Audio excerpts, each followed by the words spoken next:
할렐루야, 예수님의 사랑으로 성도 여러분을 사랑합니다. 한국의 5월은 가정의 달이죠. 어린이날도 있고 어버이날도 있습니다. 공식적으로 어른이 되었다고 축하하는 성년의 날도 있고 심지어 스승의 날도 있습니다. 그러다 보니 그 어느 때보다도 가족들이 함께하는 시간이 많은 달이기도 합니다. 사실 세상에는 많은 공동체가 있습니다. 함께 일하는 회사도 있고 공부하는 학교도 있습니다. 나라도 있고 지방자치단체도 있죠. 특히 우리나라 사람들은 모이는 것을 즐겨하다 보니 많은 공동체에 속해 있기도 합니다. 요즘은 인터넷을 통해 알게 되는 동호회들이 많이 있어서 새로운 형태의 공동체를 이루기도 합니다.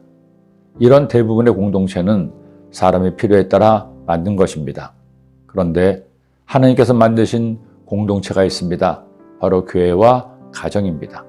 이 두 공동체는 성경을 통해 하나님께서 직접 만드셨습니다. 왜 하나님께서 가정과 교회를 만드셨나요? 우리에게 행복을 주시기 위해서입니다. 이 땅에 살아갈 동안에 가정을 이루어 가족들이 서로 사랑하며 행복하게 살기를 원하셔서 가정 공동체를 만드셨습니다. 그리고 죽었던 영혼이 구원받아 영원한 천국의 행복을 누리도록 교회를 세우셨습니다. 그런데 이 두 공동체가 하나님께서 만드신 목적대로 행복 공동체가 되기 위해서 반드시 필요한 것이 있습니다. 바로 사랑입니다. 사랑이 있는 가정, 사랑이 넘치는 교회가 행복할 수 있다는 것입니다. 그렇지 않고 고대강실 넓은 집에 살고 아무리 멋들어진 성전이 있다 해도 사랑이 없는 가정과 교회는 결코 행복할 수 없고 오히려 고통과 문제만 가중시키게 됩니다.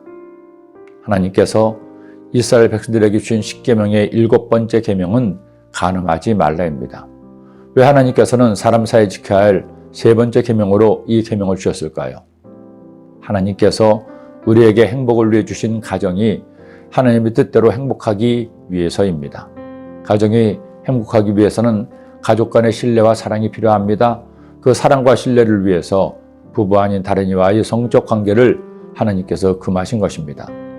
더구나 십계명에서는 이렇게 간단하게 선포하시지만 이스라엘 백성들이 반드시 지켜야 할 구체적인 성결법을 통해 하나님은 성적인 문란의 죄를 엄하게 금하고 있습니다.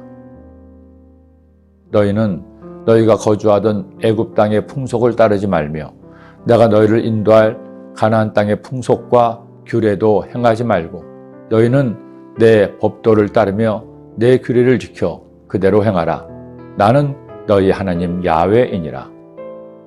오늘날에도 성적인 문란으로 가정이 파괴되고 심지어 동성애가 사회 전면에 드러나면서 하나님의 창조 질서를 파괴하고 있지만 3400년 전 고대 사회에도 이런 성적인 타락이 만연했습니다.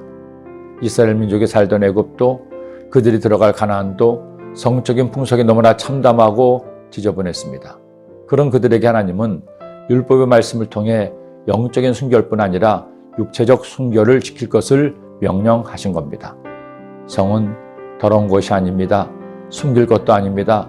하나님께서 인간에게 주신 기쁨이요 사랑을 깊게 하는 아름다운 수단입니다.